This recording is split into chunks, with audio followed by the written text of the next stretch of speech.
Basically saying like everything that I'm talking about, for one, is real. It's my real life. I can't switch the screen off after it's done. Do you know what I mean? Like with a film, you can be like, no, why would you do that? You should have done this, and just watch outside from an entertainment perspective. But it's like, no, like I'm actually out here feeling my feelings for real. Like the internet doesn't really give people much space to go. There's a lot of people trying to cancel other people or trying to like watch what other people are doing on certain things, whether that's like social issues, like, oh, you didn't post at that moment in time, why didn't you post on your story, why didn't you speak out on this at that specific moment? It's like, maybe I don't know enough yet to speak, or maybe I want to do what I feel like is right off of social media, you know, not so afraid of letting old like worldviews or old opinions or old versions of myself like die, because it always kind of makes way for a better or more or a truer version of myself.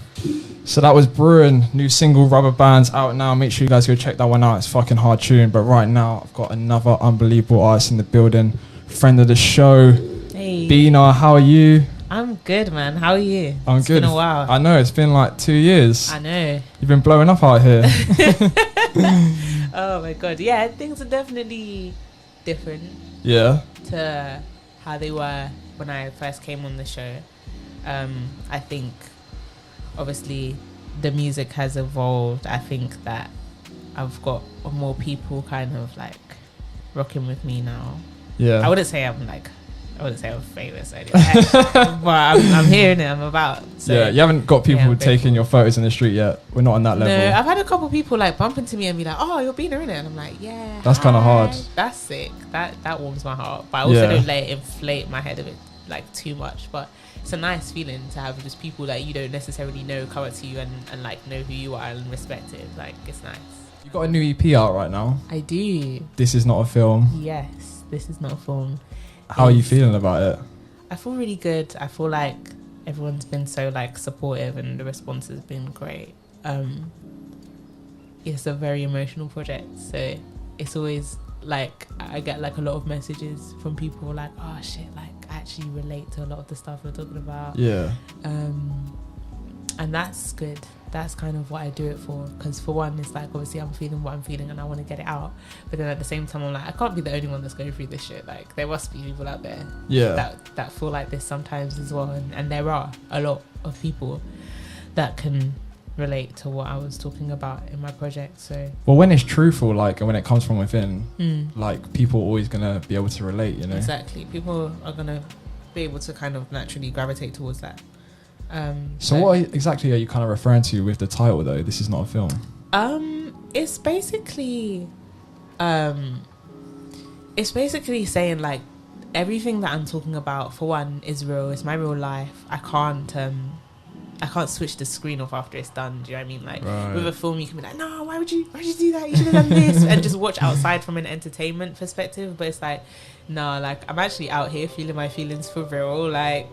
This is not a movie. This is some real shit, and that's basically where the title began to make sense. I actually had the idea for the title from earlier than the project like being made, and basically like my mom bought me a Polaroid camera for my birthday, and when you take pictures on the Polaroid, the first one that you take is always like a blank cartridge, and it's like, this is not film. And I was like, oh shit, like one day I want to like call a song or an EP that, but I don't know when it will ever make sense. And then like I just kind of got into whatever emotional space I was in when I made the project, and I was like, yeah, I've actually just deeped like, this is actually not a film, like this is some real shit that's going on right now. So 100%, it just made sense for the project. It makes sense now you've explained it as well, because I was like curious, like what does she mean, like this is not a film? Like, it's real life shit, man. Real life things going on. What are some movies that have like got you through lockdown though? Do you know what, I didn't really watch a lot of movies, but I watched a lot of like series. I watched Skins during lockdown 1.0, the whole of it, and that was sick. That was actually really inspiring. First series of Skins is insane. First series, the all I think there's three. There's three generations. 3 generations, and I watched all 3 of them, and I was like, yeah, this shit is crazy. That was probably the best thing I watched during lockdown. How good of your knowledge do you think you have of UK films? And I wouldn't say, I wouldn't even, I'm not going to lie, it's not that lit, to be honest. But you can test me. And do you want the chance? Because obviously cinemas are now opening. Yeah, oh my gosh. Cinemas I'm actually happy. Yes, things are now opening again. Coronavirus is slowly disappearing, hopefully. Yeah. But I thought I'd do a little quiz for you because obviously you named your EP. This is not a film. So I thought I'd give you a little quiz on UK films. And if you win, I'll cop you and your friend a ticket to the cinema. Oh, swear, man. 100%. So okay, cool. I've got 6 questions. You have to get 3 of them right in 30 seconds. Okay, cool. So you ready? Yes. Cool. So in the film Kidulthood, the main character Trife has 2 friends. One is called Jay. What is the other one called? Shit. I don't. Pass. All right. Pass. In the film 4 Lions, what ride in Alton Towers does character Raj want to get fast track tickets for? Pass. Damn. What UK actor appears in Skins and also appears in the film This Is England? I know exactly who you're talking about, and I don't know his name, but pass. What is the name of the Simon Pegg and Nick Frost film that parodies the name Dawn of the Dead? Shaun of the Dead. Bang. That was awful. That was terrible. That was absolutely terrible. I'm actually so, like, I'm really bad with names of people. Like, I just remember, Could like, romance concepts be getting in the way of a murder inquiry? It seems so. Case. Oh, God. Yeah, I'm just, like... I'm good at remembering, like, concepts of films if they particularly stick with me, but I couldn't tell you the name. Like trivia. I couldn't tell you trivia for the... couldn't tell you for the life of me. Well, that's unfortunate. No, it's 2 tickets in the bin. 2 tickets. But hey, we move. But let's get into a record from your EP, though. Yeah. Let's get to Just a Sec, the intro. Oh, my G. Really, really loving this one. Stay tuned, guys. Never seen us in this state before. Normally we're cool after 3 days of not speaking. Now it's nearly been 4 weeks. Nearly been 4 weeks I haven't seen you. Don't know what I'll say when we finally meet. I just need a second to get my head right. Yeah. Now this is dumb and unhealthy. I can caress myself if I need. You say you love me, did I ask you? None of your actions match up to your speech. I'm 20-something with no clue. Why didn't you just say what you need? It ain't running away, it ain't helping, no. That was Just a Sec by Bina off the new EP. This is not a film. Yeah.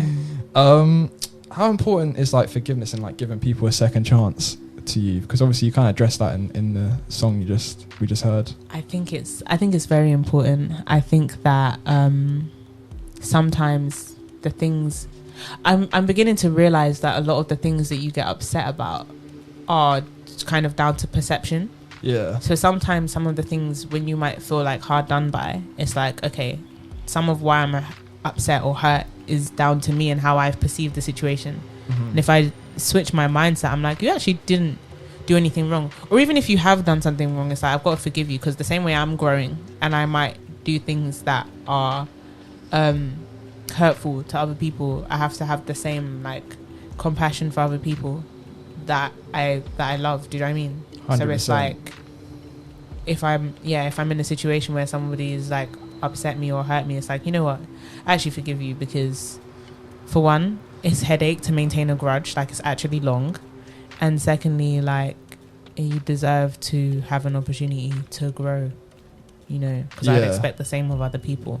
Do you know what I mean? 100%. Do you think people in this new age of like social media and cancel culture are allowed to grow though? Because I feel like a lot of people aren't given that opportunity a lot of the times. I think the internet, you're right, the internet doesn't really give people much space to grow. There's a lot of people trying to cancel other people or trying to like watch what other people are doing on certain things, whether that's like social issues, like, oh, you didn't post at that moment in time, why didn't you post on your story, why didn't you speak out on this at that specific moment? It's like, maybe I don't know enough yet to speak, or maybe I want to do what I feel like is right off of social media. Yeah. You know, so there is a lot of judgment online, but I think that knowing that I try not to carry that same judgment into my everyday life. And it's easier said than done, of course.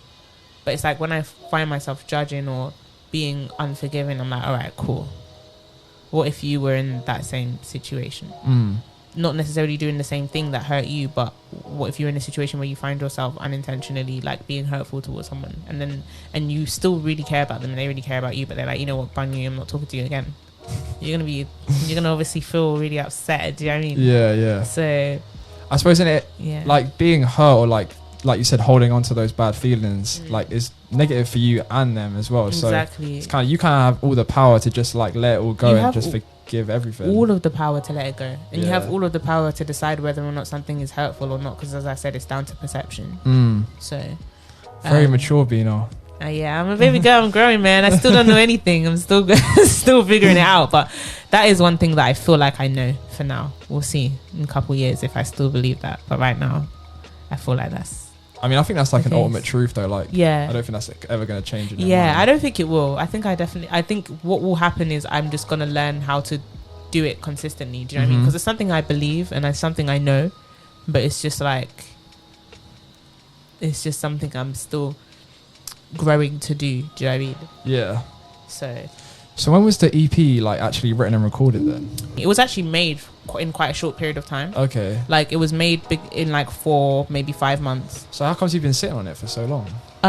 It just took time to like put everything together and make everything make sense. And also it's like I'm counting from when the first drafts of the song were made. Okay. So for example, with Mercedes to Hades, I recorded my part of the song in February of 2020. But the song wasn't actually finished until I want to say October, because we like changed some of the production. I think I had Lex's verse from maybe I want to say April, right? But the song wasn't finished until like October, and then I didn't decide that I was gonna make it I think the track list changed a couple times as well, and then obviously I needed to get it mixed, and then you're on other people's time, so that takes a little time to get everything mixed and stuff, and just everything put together as you want it to be put together. So it sounds like you've got like a lot more people working with you nowadays. Yeah, definitely. Because it seemed like very much like a you thing before. Yeah. So what's that process been like, collaborating with people now? I think it's been a really like fun process, because as you said, like Humble Abode, I literally recorded all of that in my room, like found some beats online, got a couple beats from friends I knew, and like just recorded everything and mixed it myself, and then sent it to someone to master. So it was literally like a 1.5 man job. Do you know what I mean? Yeah. So whereas with this project, obviously, like I've still recorded most of it at home, like Just a Sec, KISS, Dark Cloud, I recorded at home. Mercedes to Hades, I recorded most of it somewhere else, but then the last parts I recorded at home. So it's still that kind of setup, but I just got somebody else to mix it and somebody else to master it, and then like obviously I had kind of my manager like more like hands-on, because I think by the time Humble Abode was released, I just kind of met my manager, so we were just still like figuring things out. So like the personnel is definitely like a bit different. I remember last time you was telling me that like you rarely kind of like write your lyrics down. Yeah. Is that the same with this EP? Because the subject matter on these songs seem a lot more focused. So it's still the same, and I think when I say like I don't write down lyrics, it's still that like I literally just have like my phone on like what's it called, on voice memos, and I will just like sing the initial ideas, and then what will happen is I'll listen back to them and like try and make sense of what I'm saying, and then like write them down in my notes just so I know what I'm about to record. Yeah. But like the initial ideas are still very much like Dark Cloud, the first verse and the chorus. I literally got those ideas down in my Snapchat camera, because I couldn't listen to the beat and get the audio at the same time without doing that. So I just had my Snap camera and I was like, I think I had a duffel bag in the back of an Uber, and then I was like, okay, cool, I know where this is going. That's jokes. I think when I have like a feeling that is like really intense, it's very easy to stay focused on that subject matter, because there's obviously lots to get out about that. Do you know what I'm saying? Yeah. Of course. And I want to apologize actually for last time I called you the R&B Jay-Z, and that's That's a terrible name. Oh no, Yeah. Hove is shook. And Hove's a legend. He's a legend, though, for sure. Yeah, definitely not. I just thought that was a really funny thing. That was I said hilarious. last time. R&B Jay-Z. Just because like Jay-Z doesn't write his lyrics down, so I was like, yeah, but I mean, I guess Jay-Z doesn't write his lyrics down, and they're but he like probably does something entirely similar off the to you, though. Yeah, like I Mhm. literally sometimes, if I feel courageous enough, I'll go straight into the booth and just say what I'm gonna say. But other times it's like I will just put it in my phone voice recorder, Yeah. and then just write down the lyrics so I kind of remember or make sense of what I was trying to say in the voice notes. So yeah, it's still the same process with this project. Sweet. I think we should get into another record from it. Yeah, man. Dark Cloud. Yes. I live out a duffel bag in the back of an Uber. Oh yeah. Don't have time for anybody else but you, baby. Madly obsessed, guess I'll make some better decisions sometime next year. I can't spend this whole decade like I spent last year. Whipped, I'm crazy, moving mad, I'm lazy. But I'm down with the niggas, down with the kids, down with the boys. Someone's teaching me FIFA, yeah. Now you can keep smoking the joint, cause that shit never hits my chest. Fire when I need to escape. That was, of course, Dark Cloud by Bina off the project This Is Not a Film. Yeah. What's the inspiration behind Dark Cloud? That song was inspired by a couple things, but the most important one was like self-acceptance. I think I realized like there's a lot of things about myself specifically. I can say for other people, but I can only really speak for myself. There's a lot of things about myself that made me just realize, okay, cool, these are things that are a little bit like messed up, a little bit fucked, a little bit crazy, but like you've got to embrace them, not to say to stay the same. Yeah. Because I think obviously if you're moving mad, like, and you realize that, then it's like, okay, you might want to grow from that. But yeah, there's just a lot of stuff, like there's a lot of like shadow sides of myself, I would say, that I realized existed that I didn't know before, and it was just kind of about embracing those, and also like just shouting out and showing love to the people that embrace those sides of you as well. Yeah. And also there's a little part of it that's just kind of bigging up the melanated people then. Yeah. But the most important thing is self-acceptance. Of course. Yeah. Yeah, you were saying like off air, like you've kind of like progressed and like you've kind of rebirthed a few times like over the last 2 years. You can definitely hear it in your music as well. Thank you. What's that kind of like process been like? And like, has anything happened to you like over the last 2 years that have made you become more aware of these sides of yourself? I think that connecting with new people has taught me a lot. Obviously, like I think just being exposed to new experiences has taught me a lot about myself. I think you can learn a lot from the people you kind of are around, but learn a lot about yourself. Yeah. And I also just think like just at different periods of time in the last 2 years, I've had a lot of time to spend alone. First lockdown, I was alone with my thoughts, and at first it was scary and threatened to throw my mental health in the bin. Like, oh my god, first lockdown was a challenge mentally, I would say. But at the other end of that, I ended up like learning a lot about myself.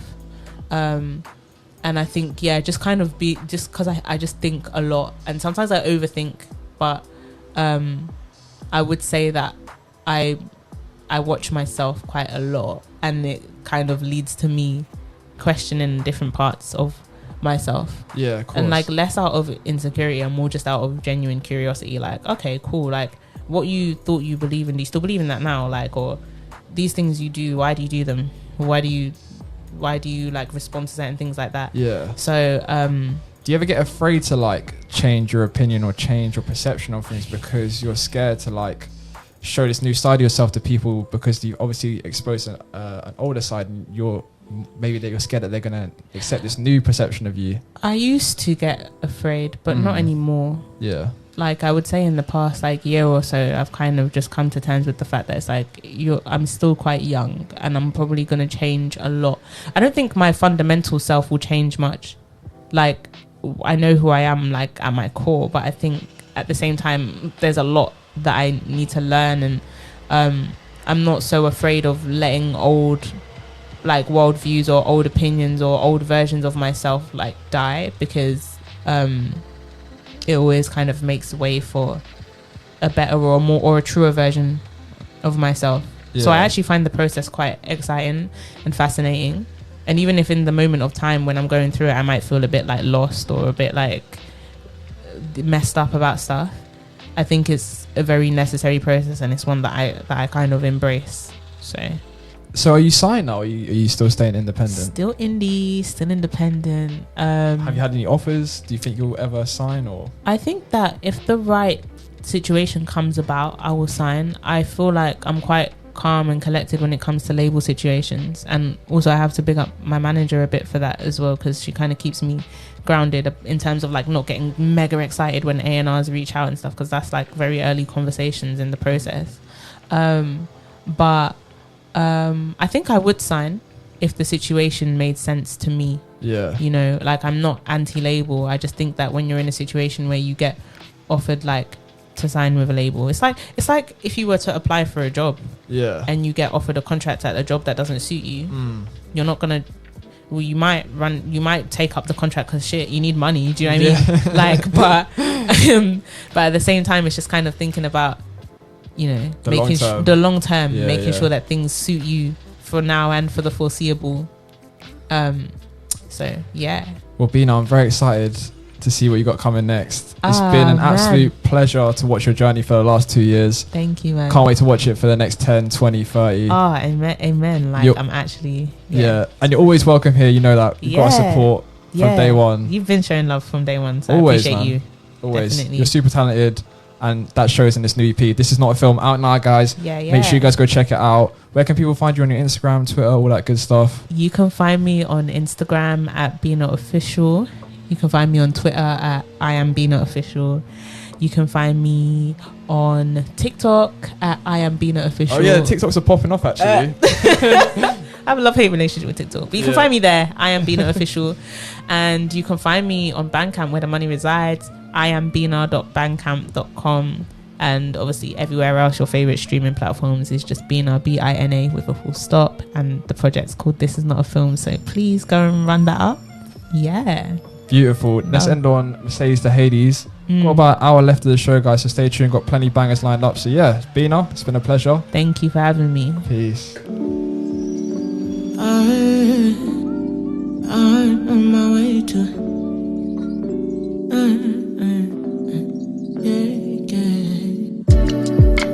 I'm on my way to Hades in the back of a black Mercedes. Duty shuffling, major fuckeries, matrix buffering.